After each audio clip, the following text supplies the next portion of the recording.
हो गया सर, आओ सर।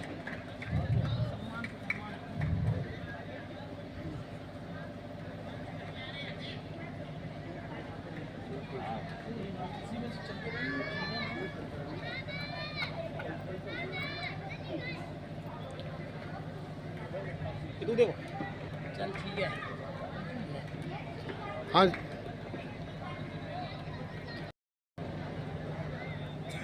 ओके।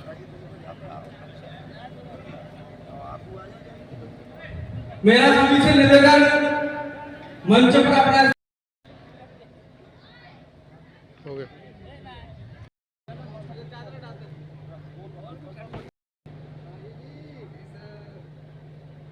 ओके। राष्ट्रीय बौद्ध गाथा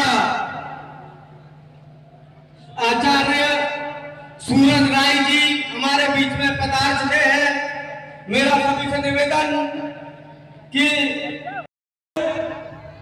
हम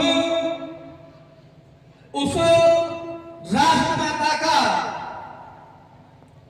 श्रद्धांजलि समारोह मनाने जा रहे हैं कि वास्तविक रूप से 11 साल की अवस्था से लेकर जब तक उन्होंने एक एक दिन का जो जिंदगी जी, हर जिंदगी में हर पल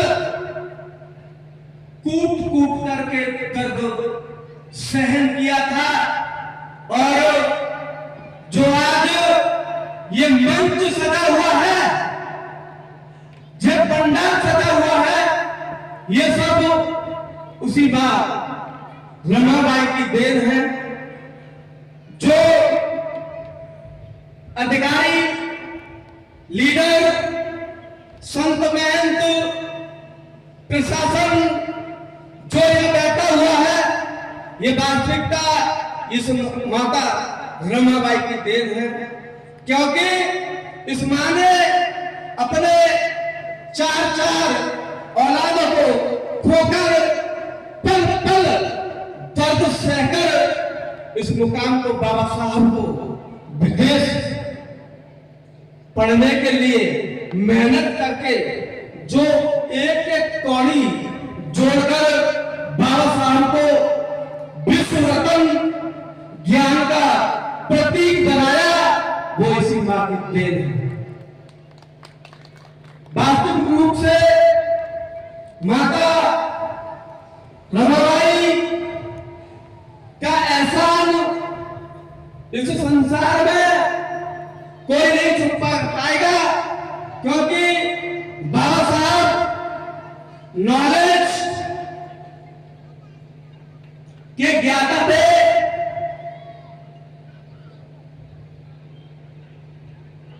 उन्होंने पूरे विश्व में ज्ञान का जो परचम लहराया है, वो माता रमाबाई की देन है। आज हम उसी मां का श्रद्धांजलि समारोह इस नगरा रामबन के तिकोनिया पार्क में मां खजानी देवी समाज सेवा समिति के द्वारा मनाया जा रहा है। मेरा समस्त नगरा रामबन वासियों से निवेदन कि वो जल्दी से जल्दी आए और इस प्रोग्राम का लुत्फ उठाए। मैं एक चीज और बता दूं कि ये प्रोग्राम मां खजानी देवी समाज सेवा समिति के माध्यम से हो रहा है।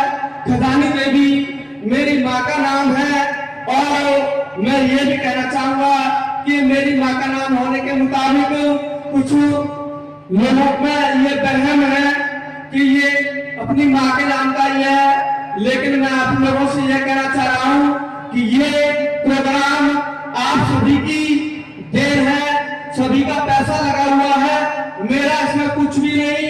ये एक मां रमाबाई का मेरे ऊपर आशीर्वाद, जिस मां ने जन्म दिया, मैंने दर्द महसूस किया कि वास्तविक मां का जो होदा है इस विश्व में सर्वपटल है, सर्वोत्तम है।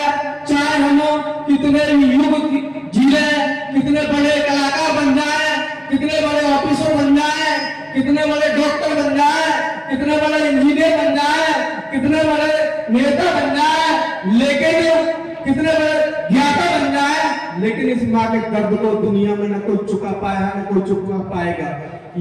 इसी वजह से मेरा सफल मुमकिन नहीं है। इसी वजह से मैंने इस कमेटी का नाम माँ खगानी देवी सेवा समिति रखा। और सभी संत को महापुरुषों के चरणों में नमन करते हुए और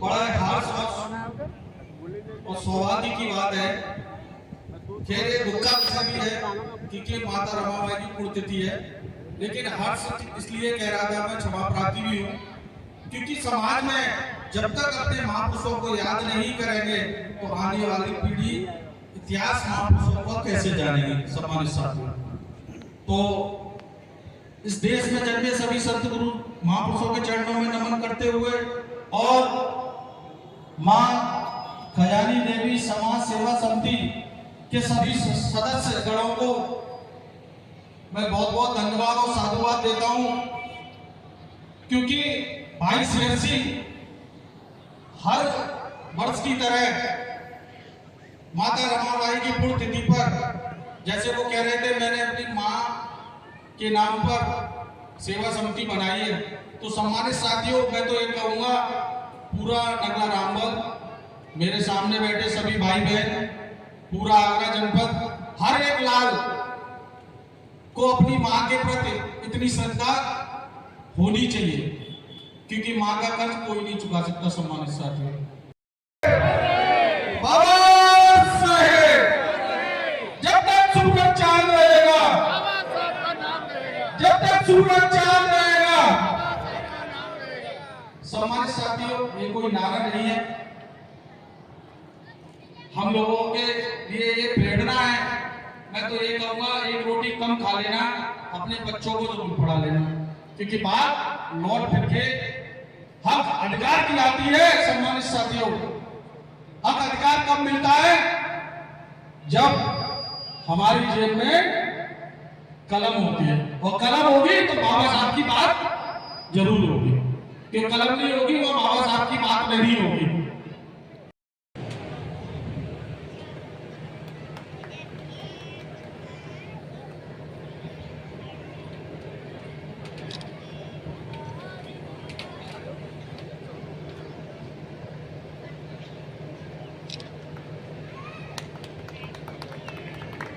अब इसी कड़ी में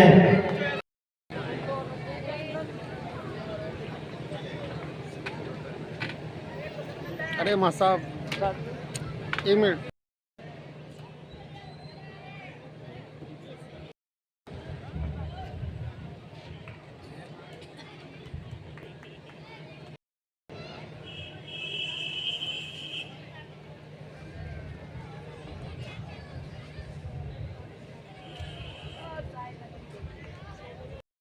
गर्व होना चाहिए कि हम राष्ट्रमाता रमाबाई अंबेडकर जी का परिनिर्वाण दिवस मना रहे हैं, क्योंकि माँ एक ऐसा नाम, एक शब्द है जिसमें सारी दुनिया का सार छुपा हुआ है। जब आदमी कष्ट में होता है तो एक ही नाम जहाँ पे होता है, और वो होता है माँ। तो मातृशक्ति अगर दुनिया में सबसे ज्यादा मौजूद है तो वो है मातृशक्ति। तो सभी जितने भी लोग हैं उन्हें अपनी जो जन्म देने वाली जननी होती है उनका मान सम्मान करना चाहिए।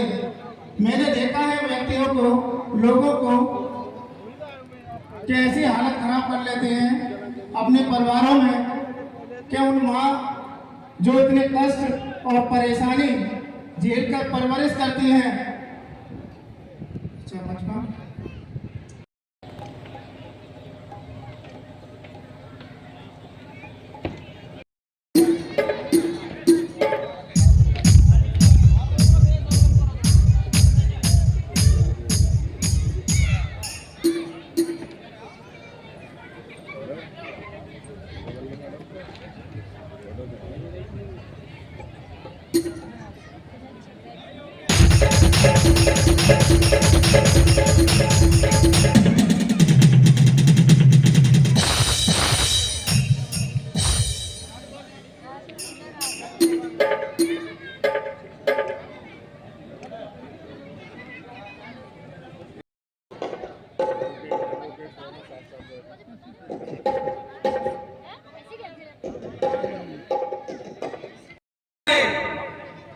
जय सिंह मां साहब उन्होंने बोलने का मुझे एक अवसर प्रदान कर दिया। तो एक छोटी सी बात में रख रहे हैं। करुणा के सागर तथागत बुद्ध ने 3 संदेश हमारे समाज को अर्पित किए। वो 3 संदेश थे क्या कि बुद्धं शरणं गच्छामि, धम्मं शरणं गच्छामि, संघं शरणं गच्छामि। तो ये हमारे तथागत बुद्ध के संदेश थे, लेकिन उन्हीं को दूसरे शब्दों में ढालते हुए हमारे परम पूज्य बाबा साहब ने 3 संदेश दिए कि शिक्षित बनो। पहला संदेश दिया शिक्षित बनो, उसके बाद संदेश दिया कि संगठित रहो, और तीसरा संदेश दिया कि उसके बाद संघर्ष। तो ये हमारे 3 संदेश थे। तो उसी में से प्रथम शिक्षिका हमारी सावित्रीबाई फुले को अपने ध्यान में रखते हुए शिक्षा के ऊपर कुछ पंक्तियां आपके सामने रखने जा रहा हूं।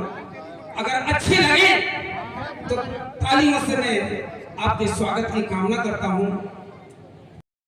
साबुन सबल है सबको ये लगाए, काले से गोरा करे तो निर्मल हो स्वभाव, निर्मल हो स्वभाव। बुद्ध जाती है जाए श्यामी, लोग करे तारीफ के परखे उनको ज्ञानी। और आगे क्या कहा? हाथ जोड़कर विनय है कि हाथ जोड़कर विनय है, हम सबको रहे समझा कि बच्चे बेटी कोई भी हो उनको लियो तुम शिक्षा पढ़ा। देने वाले सभी की पहचान मजिस्ट्रेट ललित नारायण प्रशांत जी नायक तहसीलदार बुलंदशहर हमारे बीच में आ चुके हैं। उन्हीं के साथ में कमल सिंह वरिष्ठ समाज सेवी जी हमारे बीच में आ चुके हैं। हंसराज जी गवर्नमेंट टीचर वरिष्ठ समाज सेवी हमारे बीच में आ चुके हैं। मेरा उनसे निवेदन कि बाबा साहेब भगवान बुद्ध माता रामाबाई पर फूल पुष्पित कर अपना स्थान ग्रहण करें।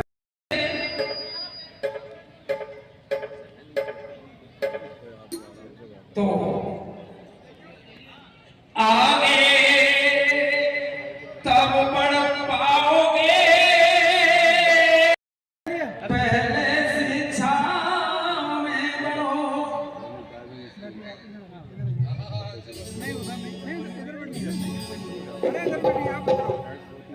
हरे की आगे तब बढ़ पाएंगे,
बड़ा सा धंधा, ऐसा धंधा क्यों न करो।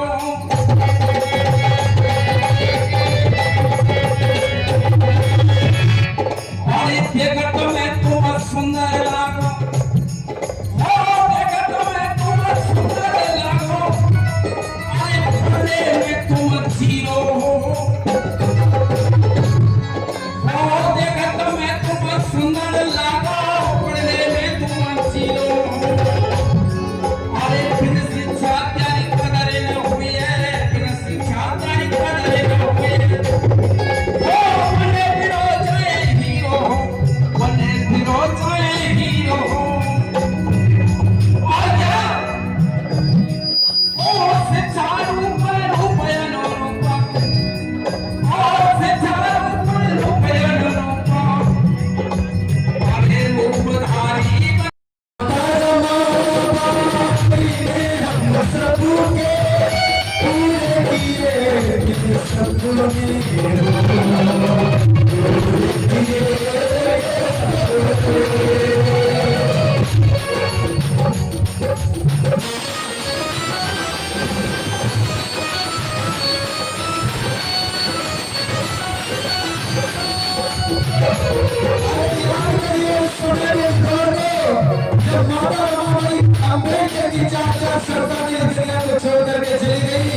लेकिन कभी माता रमाबाई अम्बेडकर ने हार नहीं मानी, कभी अपने पति बाबा साहब अम्बेडकर को कभी पीठ नहीं दी।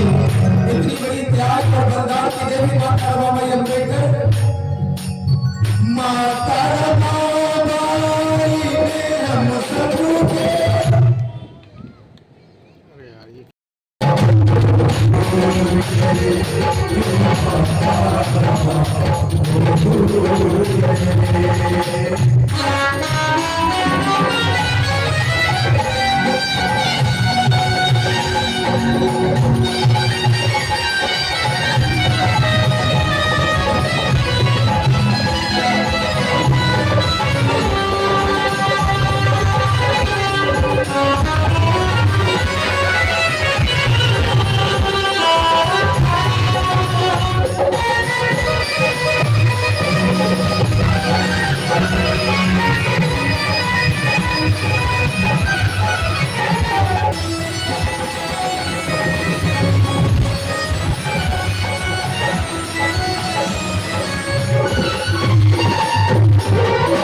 आदरणीय गुरुदेव जी ने आकर के मुझे ये प्रसाद सभी के रूप में अपना आशीर्वाद मुझे प्रदान किया है। मैं उनके चरणों में सिर झुका करके उनसे हमेशा आशीर्वाद की कामना करता हूँ। गीत के लिए प्यारे सुनाएंगे, कहना है राही जी दिल में बसी है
गोरेलाल यादव जी पूर्व चेयरमैन एसटी आयोग हमारे बीच में पधार चुके हैं।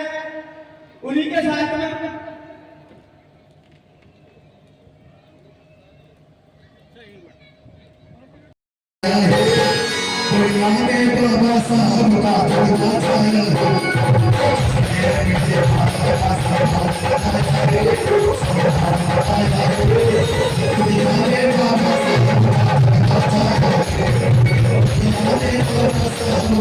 Thank you.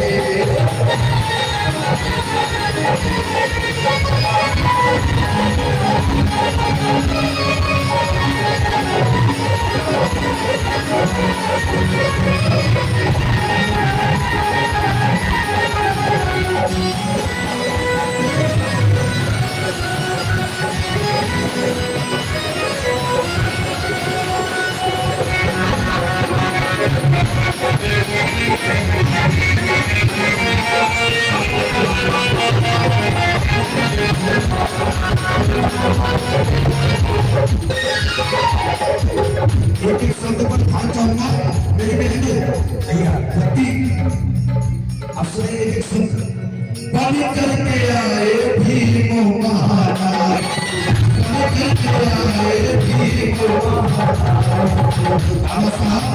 नायक नहीं महानायक बन करके आए भीम महानायक।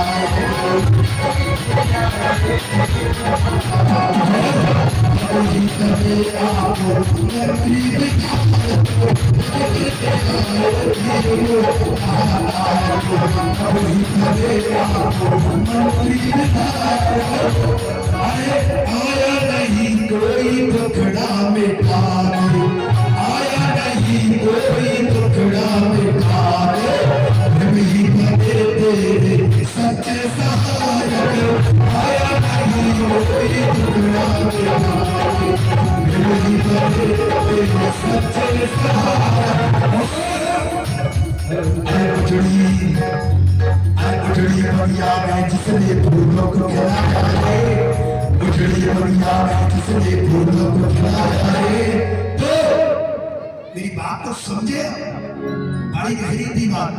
आगली बहन जी चुनाव लड़ी थी, सबका समर्थन रहा, लेकिन वक्त की बात अलग।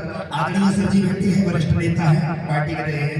सर मैंने कहा कि बन करके आए, बहुत शुक्रिया बाबू जी आशीर्वाद की कामना, बन करके आए भीम महानायक, और तब ही बने आप मंत्री विधायक।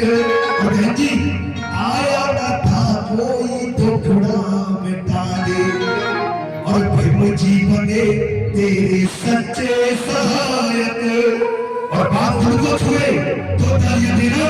अरे उजड़ी बगिया में, अरे उजड़ी बगिया में जिसने फूलों को खिलाया है, फूलों को खिलाया है। उठाइए हाथ। अरे मेरे लिए नहीं, बाबा साहब के लिए उठाइए सर। और दुनिया में बाबा साहब का जितना छाया है, दुनिया में बाबा साहब का जितना छाया है।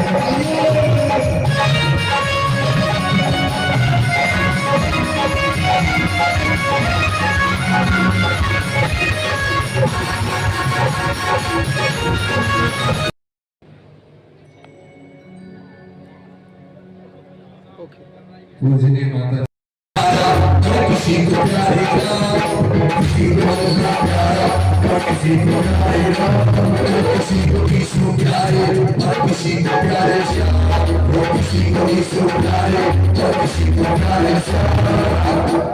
और जिनको बाबा साहब काशीराम प्यारे वो तो हाथ उठाए। अरे मुझको प्यारे बाबा साहब प्यारे काशीराम,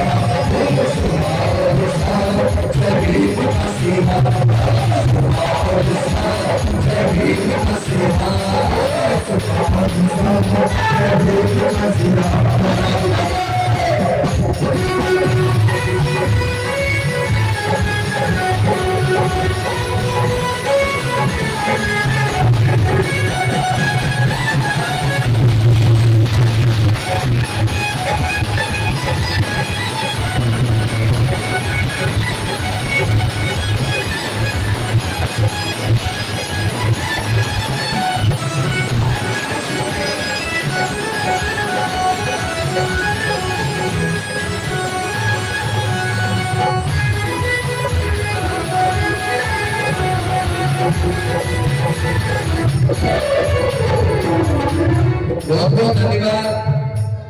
ये पुरस्कार जो मुझे मिल रहा है, मैं बहुत बहुत आपका आभार धन्यवाद व्यक्त करता हूँ। कहना कि दिल की हस्ती बिखर गई होती और रूह के जख्म भर गए होते, दिल की हस्ती बिखर गई होती, रूह के जख्म भर गए होते।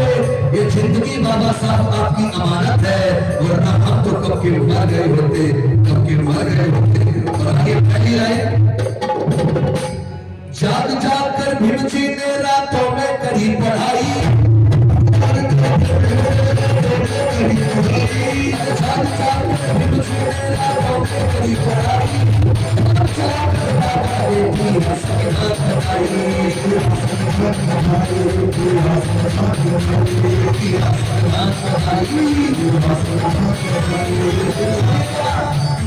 ये दो लाइनें बाबा साहब के लिए छोड़ेगा।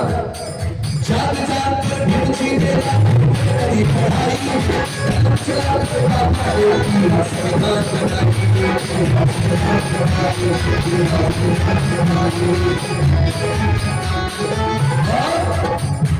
अरे घर परिवार को आपने छोड़ा सबको भाई परिवार को आपने छोड़ा सबको भाई परिवार को आपने छोड़ा सबको भाई अरे साइकिल चला चला साहब ने सूरी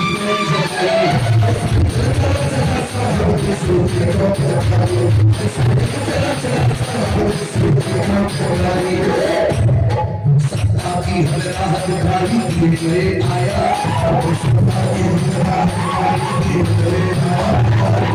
हमारे बीच में परम आदरणीय परम श्रद्धेय गोरेलाल जाटव जी विराजमान है।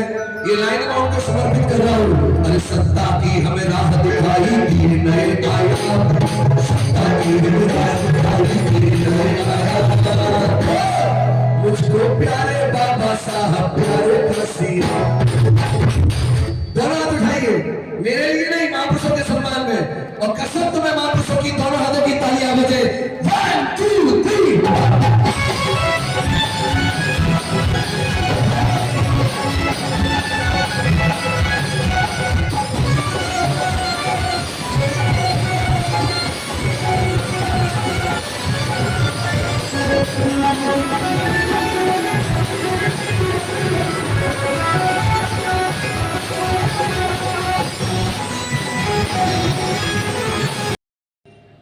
पूर्व उत्तर प्रदेश अनुसूचित जाति जनजाति आयोग के अध्यक्ष श्रद्धेय गोरेलाल जी, जीएसटी विभाग में additional commissioner Gulab Chand ji, professor गौरव प्रकाश जी और तहसीलदार साहब ललित प्रसाद जी तथा चाहूंगा कि रमाबाई के लिए बाबा साहब के शब्द क्या थे जब रमा खत्म हुई।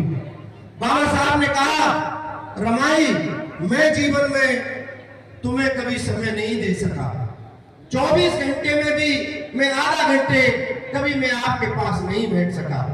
आपने मेरे परिवार को ही नहीं, मेरी बुआ को, मेरे भाई की पत्नी को, मेरे भतीजे को और मेरे बच्चों को आपने पाला और जो कष्ट और जो परेशानियां आपने झेली मैं आपकी कोई मदद नहीं कर सका। आपने आधे पेट खाना खाया, भूखी रही और कभी कभी तो आपने उड़द की दाल का पानी पीकर गुजारा किया। मैं आज ये अफसोस करता हूँ और जब मौका ये आया कि आप उसका कुछ लाभ उठाएं तो आप मेरे बीच से चली गई। मैं जी नहीं सकता, ये बाबा साहब डॉक्टर बी आर अम्बेडकर ने कहा। मेरी बहनों, आज के युग में आप देखते हैं कि जो माता रमाबाई का त्याग है, जब माता रमाबाई के ससुर रामजीराव खत्म हो जाते हैं और बाबा साहब उससे पहले एक नौकरी जो बड़ौदा में वो भी सयाजीराव गायकवाड़ के यहाँ आर्मी में उन्होंने ज्वाइन की थी, जब वो नौकरी छोड़ के आ जाते हैं अपने पिता की सूचना पर और पिता की सूचना के बाद उनके पिता खत्म हो जाते हैं और उनको छात्रवृत्ति मिलती है 25 रुपए माह बाद। उन्होंने रमा से कहा, हे रमाई, उनको भागा भी कहते थे वो, क्योंकि उनकी एक भांजी का नाम भागा था, वो खत्म हो गई तो बाद में उन्होंने उनको रामू या रमाई या भागा नाम दिया। तो मेरे दोस्तों, उन्होंने कहा मुझे छात्रवृत्ति प्राप्त हुई है विदेश पढ़ने के लिए, रमा अगर तेरा आदेश हो सहयोग करे तो मैं विदेश पढ़ने की इच्छा रखना चाहता हूँ। तो रमाई ने कहा कि साहेब आप पढ़िए और मैं आपके लिए आपके परिवार को पालने की पूरी जिम्मेदारी मेरी है। जबकि उस समय भी बाबा साहब के भाई जो बाला थे, जो नौकरी करते थे रेलवे के स्टोर विभाग में, वो खत्म हो चुके थे। मेरे दोस्तों, रमाबाई का त्याग आप देखिए कि त्याग की ममतामय मूर्ति उस माता रमाबाई ने अपनी जेठानी के बच्चों को, जेठानी को, अपनी फुफिया सास को और अपने भाई शंकर को अपनी को देख रेख में रखा। उन्होंने इतने कष्ट झेले, इतने परेशानियां झेली कि शायद कोई इसको देख नहीं सकता। और आप सोचिए कि बाबा साहब जब 1913 में यहाँ से चले गए और बाबा साहब के पीछे उन्होंने एक पुत्र को जन्म दिया जिसका नाम रमेश था और उस पुत्र का चेहरा तक बाबा साहब ने नहीं देखा। बाबा साहब की अनुपस्थिति में वो बच्चा खत्म हो गया।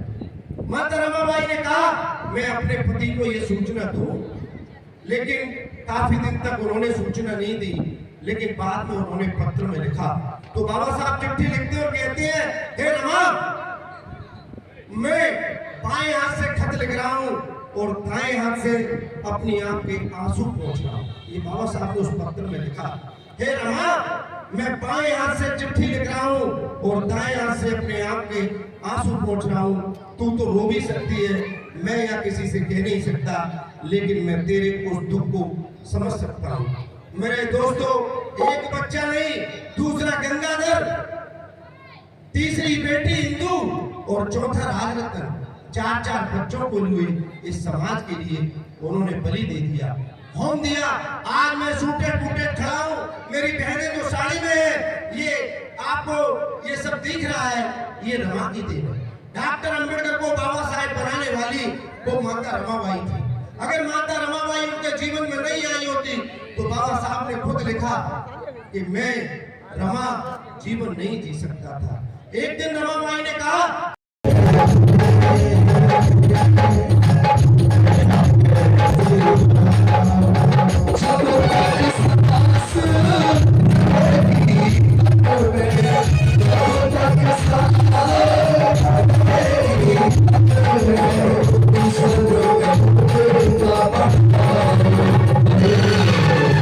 इतना वो दे गए हमें एहसान के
इतना वो दे गए हमें एहसान कैसे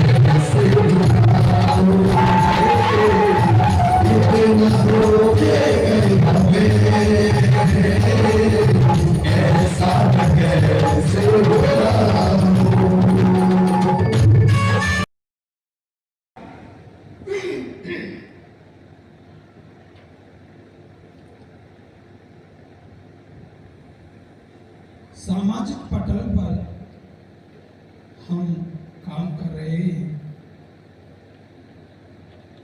हम काम से उसको गिनते हैं कि कपड़ों से गिनते हैं?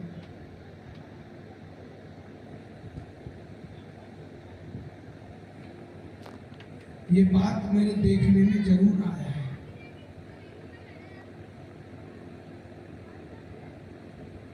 और ये अतिवाद की जो भावना है, ये ठीक नहीं है। अतिवाद की भावना ही आतंकवाद को उत्पन्न करती है। सर जी प्लीज, अतिवाद की भावना ही आतंकवाद को उत्पन्न करती है, चाहे कोई भी विचारधारा हो। अच्छी बात, अच्छा काम किसी भी प्रकार के कपड़े पहनने वाला कर सकता है, उसको उसका हक मिलना चाहिए।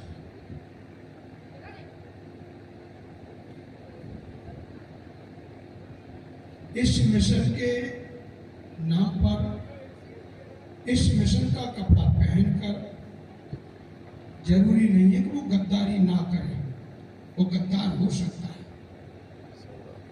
और जरूरी नहीं है कि इस मिशन के कपड़े न पहनकर वो व्यक्ति काम ना कर सके। क्या महात्मा ज्योतिबा फुले ने चीवर पहन के काम किया था? क्या कबीर साहब ने काम नहीं किया था? क्या संत रविदास ने काम नहीं किया था? क्या मेरा कहने का तात्पर्य है कि मैंने कुछ लोगों को ये देखा है कि काम पर ध्यान न दे करके वो नाम पर ध्यान दे देते।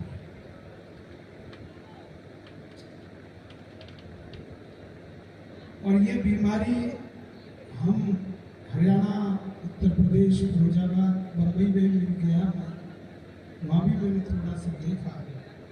तो भारत भी जाकर समाज संगठन की स्थापना हो रही है, उसमें भी मैं गया था। सबसे पहले यहाँ एक सज्जन पुरुष ने, वो भाई साहब,